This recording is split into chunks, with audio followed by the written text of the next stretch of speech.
Hello race fans, I'm James Dimmitt with Dammit Dimmitt Race Videos, and this is the Pit Stop.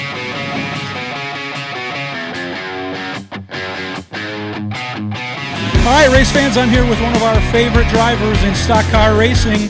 He is known as Mr. Five-Time, and that's because he's a five-time champion from the Indiana Speedway. Bill Serviss. Bill, how you doing? Doing okay. We're here at Grundy County Motor Speedway trying to give it our best hurrah. And, of course, we're having motor problems again. And I guess you just have those years where luck is not on your side because you ask any race car driver, luck is a big part of winning anything. Well, let's talk about those good times in racing. You've won 5 championships, and that was out at the Indiana Speedway in the turbo stock division. Yes, that is correct, yes. Okay. My notes here, I have down 2005, 2007, 2009, 2010, 2012. Yes. We were first in points in 2011, and I was walking off the ladder and fell off the ladder and broke L1 vertebrae in my back. And I was first in points with 3 weeks left to go. So I was trying to do 3 championships in a row, which is, it's hard enough to win 2 in a row, but 3 in a row is really a great accomplishment. But even, I got 5, that's even a great accomplishment. I always wanted to win 1, and then, I built a new car in 2009, and the car was so good, Johnny Sinatra came up to me and says, all right, it's going to take about 3 years, and they're going to catch up to your technology. All right, so you better run your butt off, okay? And we did. We won 9, we won 10, and we were winning 11. But I came back in 12, won 12, and my mother was there for every championship I ever won, and she wasn't there for my last one, and it just didn't feel right. And then I was like, I'm done running for points. So I've accomplished a lot more than I've ever thought possible in my dreams. And I'm very fortunate for that. But I've also raced against some great drivers through the years. I mean, and I tell you what, drivers come and we help everybody out with certain situations and everything else. But what goes on at the track goes on at the track. But in the pits, it is a great tag team for everybody to help everybody. How was it winning that first championship? Nerve-wracking. I had about an 80-point lead going in, and I won by 9 points. I ended up getting a flat, getting spun out, and then we had to change the flat, and we used to have like 25, 26 cars back in the day, and I ended up finishing, I think, somewhere around 18th, and I won by 9 points. So you never know what's going to happen. 9 and 10, my car was so good, I won it pretty, not easy, but a lot easier than the other one. 7, I won 7, I was second in points, and Tommy Prim was first in points, and he blew up his motor. Then he put a new motor in, and he got DQ'd for that one for too much compression. Then he came back and he blew up another motor, so I ended up winning the championship. So that was a great deal for me. 12, I was on revenge for 12 because what happened to 11, and we won that one kind of. That one is another one. I only won that one by around less than 10 points too on that one right there. You have your battles, you know what I mean, and there's some people that I love to race with. Yeah, tell us about that. What were some of your favorite rivalries? Me and Eddie have gone around a lot in the years, and we're like best of friends. But back in the day, we were friends, but not quite friends, but now we're best of buds. All right, Rich Dawson is parked right next to me right here.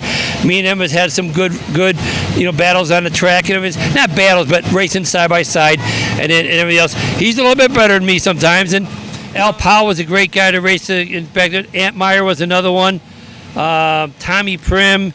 I trying to think way back. I mean, there was a lot of great drivers, back in the day that raced that track. How did you wind up with the number 17? I started in Durrells at Raceway Park. I bought a car, and my favorite driver, of course, is Terry Labonte. So I wanted 5, and 5 was taken. Well, once you sign up for that number, that was kind of like your number at Raceway Park. So we took 17, and I only raced half a season. I finished it, I think, 12th or 13th in points out of a half a season. I go, wow. Maybe I should keep 17. It's kind of lucky. So it's been 17 ever since. So, but everybody calls my car the Kellogg's car. All right, and I get a lot of people come up to me at different tracks and recognize my paint scheme. That's why I can never change it, because if I put another paint scheme in, they wouldn't know who the hell I was. Which track is more difficult to race at, Grundy or Indiana? I would say Grundy because Iliana was more my style, where you buried in the turns, you whipped the car around, and you just floored it down the straightaway. Here, 3 and 4 is my style, but 1 and 2 either I'm on or I'm off. Okay, but it's a dog leg. Okay, and a dog leg is different driving. All right, and I grew up on, like, when I go to Rockford, my car's really good at Rockford all through the years. But that's another one. You bury it in a turn, you go down the straightaways, you hit the brakes, you whip the car around. That's my style racing. We all have different styles of racing, okay? And that suits me more the best. Speaking of Rockford, is the Kellogg's car going to see one more Bahama Brackets? Oh, yes, it will. Yeah, I love Rockford. My second favorite track, believe it or not, is Angola. It's a Rockford Speedway track, but just bigger. All right, but there's no walls in the turns. Okay, oh God, great track. I love racing Angola. You know, I've raced Bearfield, Plymouth back in the day, in here, Raceway Park. We even did Mottsville. Okay, and Mottsville, everybody knows about Mottsville. It is different. You know. What are you going to do with all the time you're going to have away from racing? I'm still going to be around in the pits and be up in the stands, and so talk to everybody, and maybe every now and then come in, help some other people around here. You know what I mean? But I'm going to slow my life down a little bit, and I do some more fishing and more camping, and enjoy the wonderful things of life that we have here. All right, let me ask you just another question, kind of for fun. What's your favorite dessert? Coconut and banana cream pie. Nothing wrong with that. And I do like banana splits too. So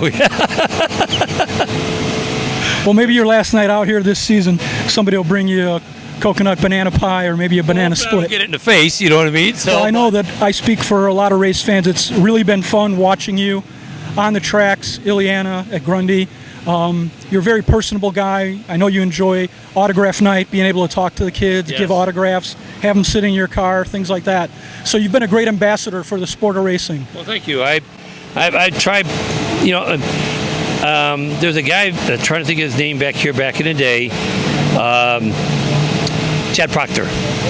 And me and him won the championships both years in a row, and we used to have this little kid come up to us, Alex. And he was my fan at Iliana, and it was his fan at Grundy.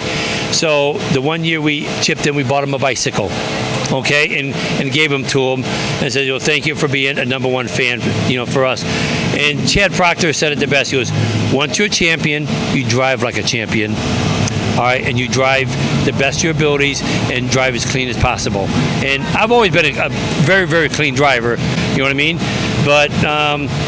But there's times I've gotten mad. I'll be the first one. We all do. The adrenaline flows, boy. But I always try to present myself as a real champion. Well, thank you very much. Thank you for the interview, Bill. Fans, there's still a couple nights left here to come out and see Mr. 5-Time take a few more laps here at the Grundy County Speedway. So come out and join us. Well, thank you very much, and everybody, thank you for supporting me through the years. Thank you. Thanks for watching.